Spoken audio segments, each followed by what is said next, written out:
In Washington state this week, Bob Ferguson was sworn in as the new governor. Carlene Johnson with the Center Square is here with more. Carlene, the newly sworn in governor gave an address. What were some of the highlights? Yeah, it was interesting. The anticipation for this coming, of course, this is the first new governor in Washington state in a dozen years, Jay Inslee, with multiple terms. So he's left, and incoming former Attorney General Bob Ferguson is our new governor as of Wednesday. And so it was there was a lot of attention on this because Washington state is facing a potential anywhere from 12 to 16 billion dollar budget deficit over the next 4 years. That's kind of depending on who you ask and whether it's a revenue problem or a spending problem. But how he would go about that, and if in fact he would embrace some of outgoing Governor Inslee's ideas for how to close some of that budget gap. There was a lot of attention paid to that. Outgoing Governor Inslee has promoted a wealth tax, not very popular on the other side of the aisle, as you might imagine, and some other potential revenue increases, tax increases. There was a lot of anticipation of what he would say on that. But he actually, in my opinion, it struck a more bipartisan tone from the onset than I think a lot of people had anticipated. And he mentioned some legislation he's looking forward to working with the legislature on. Can you dig into that? Yeah, one of the and he went through a few of them. He said, basically, Republicans, you've got some legislation out there I'm optimistic about, I can get on board with. And he got very specific. He said, I'm going to lay out a few of those. And one of the ones he mentioned being able to work in a bipartisan way on is House Bill 1022, which is sponsored by Representative April Connors. And that bill actually was voted out with a due pass recommendation from a House committee on Thursday morning. And what that legislation does is it offers low interest down payment loans for first time home buyers in a series of occupations that we're in desperate need of in the state of Washington.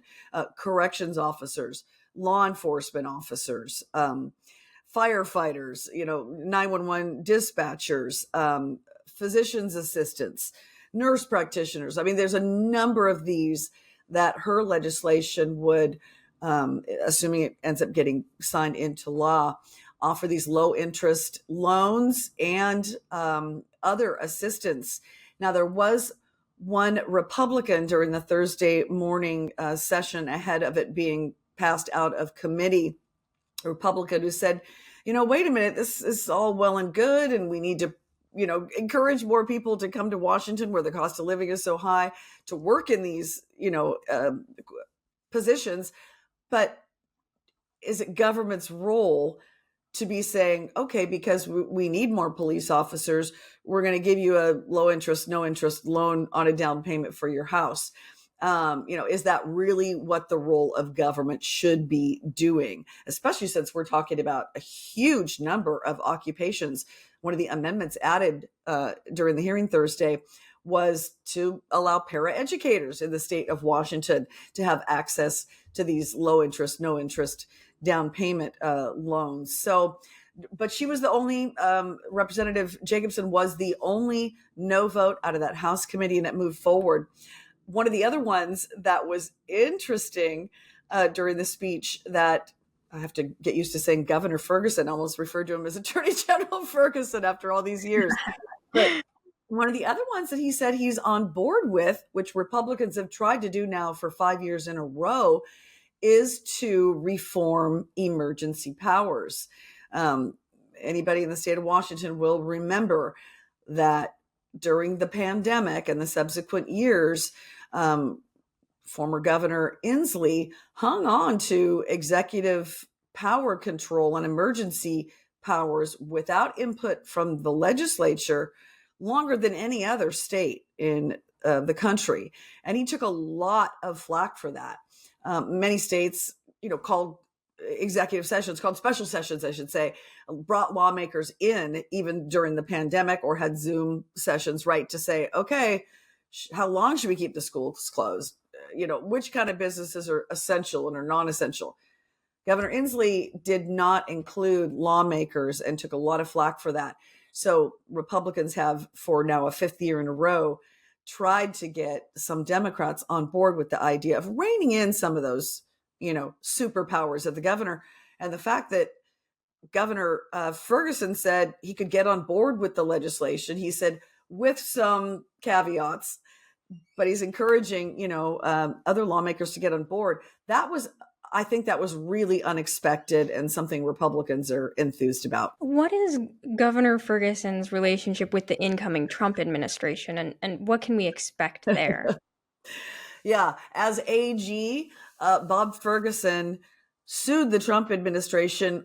It was either 98 or 99 times during the first, Trump administration.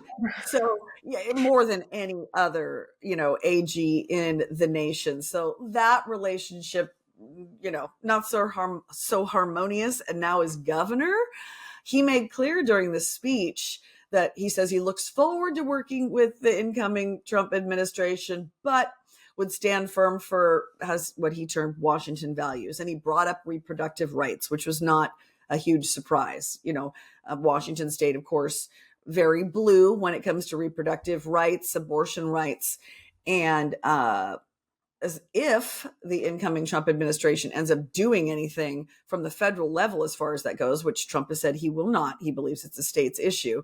But if he did, Ferguson made it clear during his speech that, he stands ready to, again, take on the Trump administration if it comes to that. So that'll be interesting to see, since he was, very opposed to the first Trump administration. We'll be watching that closely to see, if in fact he'll encourage the new attorney general, now as governor, to keep a close eye on the Trump administration, if you will. Like you said, he seemed to have struck a pretty bipartisan tone, but how did Republicans respond to his speech in the aftermath?